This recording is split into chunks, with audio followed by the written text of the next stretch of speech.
ગઈકાલે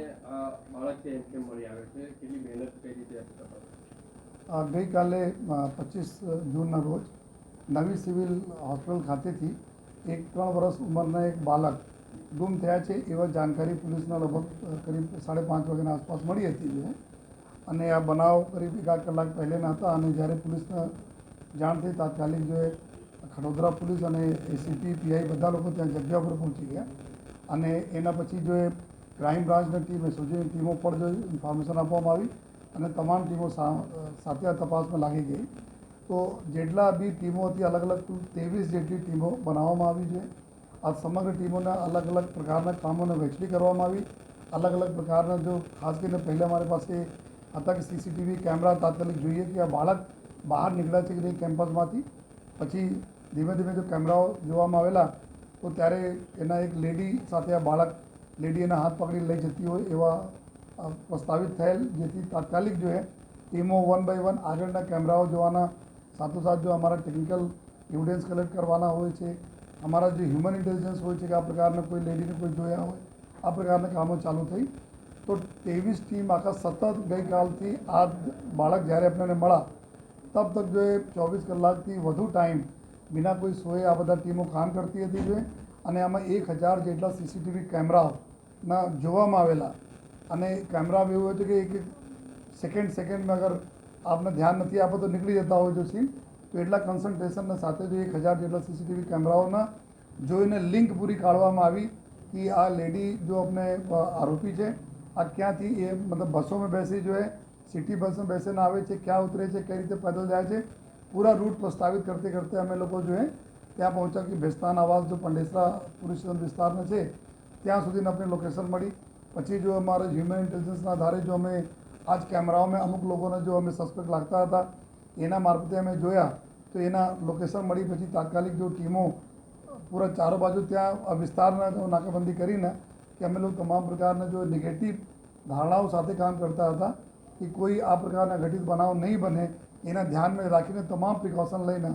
બાળક હેમખેડ આપણને મળે અને સાથોસાથ કોઈને નુકસાન નહીં થાય આ દિશામાં કામ કરીને જો ટીમો જો કામ કરી તો આ બાળકને સહી સલામત રિકવર કરવામાં આવેલા. આ અગાસી ઉપર આ લેડી જો આરોપી છે એના સાથે આ બાળક મળા આપણને જોઈએ અને અત્યારે એના જ્યારે બાળક રિકવર કરવામાં આવે અને આરોપી અને એના હસબન્ડ જો આરોપી લેડી છે એના હસબન્ડ જો છે જો ટ્રક ડ્રાઇવિંગના કામ કરતા હતા ત્યારે કોઈ કામ નથી કરતા, તો આ એના બી ખબર હતી, આ એના જો વાઈફ હતી એના પણ બતાવ્યા હતા કે અમે બાળક આ રીતે જો અમે સિવિલ હોસ્પિટલમાંથી ઉપાડીને લઈ આવ્યા છીએ, છતાં જો આ કોઈને ઇન્ફોર્મ નથી કર્યા અને એકદમ રૂટીન ચાલતા હતા આ લોકોને. તો અત્યારે આ જો 2 આરોપી છે અમારા ઇન્દ્રવલી રેખારામ જો એના હસબન્ડ છે અને જો પાનકુલ દેવી જો આરોપી મુખ્ય આરોપી જો બાળકને ઉપાડીને લઈ ગઈ આ છે જો અત્યારે એના જ ત્યાં ઘરથી જો એવું આપણને જાણવા મળ્યા. જો અત્યારે આરોપી પ્રાથમિક પૂછપરછ બતાવે છે કે એનાથી એક દીકરી થઈ હતી અને બીજા વાઈફ એના હસબન્ડ અત્યારે બીજા વાઈફ 6 મહિના પહેલે કર્યા, તો આ વાઈફ પાસે એક પહેલા હસબન્ડથી જો એક બાળક હતા, તો મારે પાસે બાળક નહીં હતા એના માટે અમે બાળકને લઈ ગયા. લેકિન અત્યારે આ થિયરી પર અમે માનતા નથી, કારણ કે એના ઘરમાં ઓલરેડી એક બાળક હતો તો બીજા સાથે રહેતો બીજા બાળકની શું જરૂર હતી. સાથોસાથ 2-3 બાળકો ત્યાંથી ઓર અમે મળ્યા છે. તો અત્યારે આ લોકો ક્લેમ કરે છે કે એના બાળક છે, પરંતુ અમે લોકો DNA મેચ પણ કરાવીએ છીએ અને આ પણ જોઈએ છીએ કે આ બાળક ખરેખર બીજા બાળકો બી એના છે યા કોઈ આ પ્રકારના ગેરકાયદેસર પ્રવૃત્તિ તો નથી થઈ રહી છે. જો આ સમગ્ર દિશામાં અમારી જો ટીમો છે, જો ક્રાઇમ બ્રાન્ચ ટીમ અને ખડોદરા પોલીસની ટીમ કામ કરી રહી છે અને ટોટલ આ સમગ્ર ઓપરેશનમાં 23 ટીમમાં મોર દેન 200 લોકો છે. 10 લોકો કન્ટિન્યુ 24 કલાક જોડાયા હતા. જોઈએ 1000થી જ્યાદા અમે લોકો સીસીટીવી કેમેરા જોયા અને જેટલા બી લાખો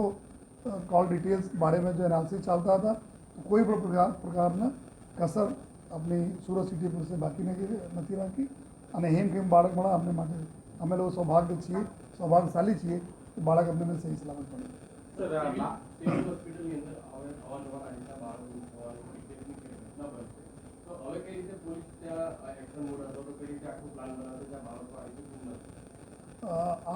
એના અગાઉ પણ આ રીતે બનાવ સિવિલ હોસ્પિટલમાં બની ચૂક્યા છે. અમને માટે બહુ ગંભીર વિષય છે.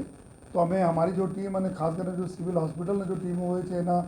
ગાર્ડની ટીમો હોય છે, એના પ્રાઇવેટ સિક્યુરિટી હોય છે હોસ્પિટલના, એના સાથે અમે સંકલન કરીને આ દિશામાં જરૂર અમે કામ કરી જોઈએ જેથી જો ત્યાંની સ્ટાફ રહે છે એટલા તો જોવે, યા કોઈ એવા એનાઉન્સમેન્ટ બી લાગતા હોય એના કરતા રહે કે ભાઈ આપણા બાળકોને કોઈ છોડે નહીં. આમાં બી એવું થયા કે બાળકના પેરેન્ટ્સ જો એના દર્દીઓને જોવા માટે ઉપર ગયા અને બાળક રમતા રમતા બહાર આવી ગયા અને એના પછી આ પ્રકારના આ લેડી લઈને જતી રહી. તો નહીં થાય એના માટે અમે સિવિલ હોસ્પિટલના તમામ જો સત્તાધીશો છે એના સાથે બેસીને આ બારેમાં અમે કરીશ અને અમારી બી જે ચોકીઓ છે એના વધારે સ્ટ્રેન્થનિંગ કરીશ કે કોઈ આ પ્રકારનો કોઈ અગર સસ્પિશિયસ મોમેન્ટ હોય તો એના ઉપર બી અમે લોકો વાંચ રાખીશું. અમે આ દિશામાં કામ કરીએ છીએ કારણ કે જો લેડી અત્યારે એવું બોલે છે કે અમારા પાસે બાળક દીકરા નહીં હતા એના માટે લઈ ગયા, પરંતુ જો એના બીજી વાઈફ એના હસબન્ડ છે જો સાથે રહે છે એના એક દીકરા જ છે નાના દીકરા, તો પછી બીજાને લેવાની કોઈ જરૂરત નથી. તો અમે આ જ એંગલથી બીજા બાળકોને બી લઈ આવ્યા છીએ અને કાયદેસર કામગીરી કરી અને જો એના ડીએનએ બી મેચ કરાવીશ ખરેખર એના બાળકો છે કે નહીં જો ત્યાંથી મળેલા છે. અત્યારે આ લઈ ગયા તો અમે લોકો તો જલ્દી જવા લોકો બીજા વિચારે છે, એને ખબર છે ચારો બાજુ પોલીસ એક્ટિવ હશે, નાકાબંધી થતી હશે. અમે લોકો રેલવે સ્ટેશનને બી સતત પૂરા જો અમારા લોકોના જો ત્યાં બી વર્કિંગ ચાલુ હતી કે સ્ટેશન હોય બસ સ્ટેશનો જો સુરત શહેરથી નીકળવાના કોઈ પણ રસ્તા હોય બધી જગ્યાએ પોલીસને નાકાબંધી કરી ચેકિંગ ચાલુ હતી. रेखा देवी। जी बताइए क्या कहना चाहते हैं? मेरा बच्चा कल से गुम हो गया था। बाद में बहुत ढूंढे, फिर बाद में पुलिस को भी इन्फॉर्म किया, उसके बाद बहुत मेहनत किए सब लोग, बाद में जाके मेरा बच्चा मिला। सबको ढूंढते, कटोरा वाला सूरत का सभी लोग मिल के ढूंढे, बहुत मेहनत करने के बाद मेरा बच्चा मिला। मैं उनके लिए शुक्रिया अदा करना चाहती हूँ। ठीक है।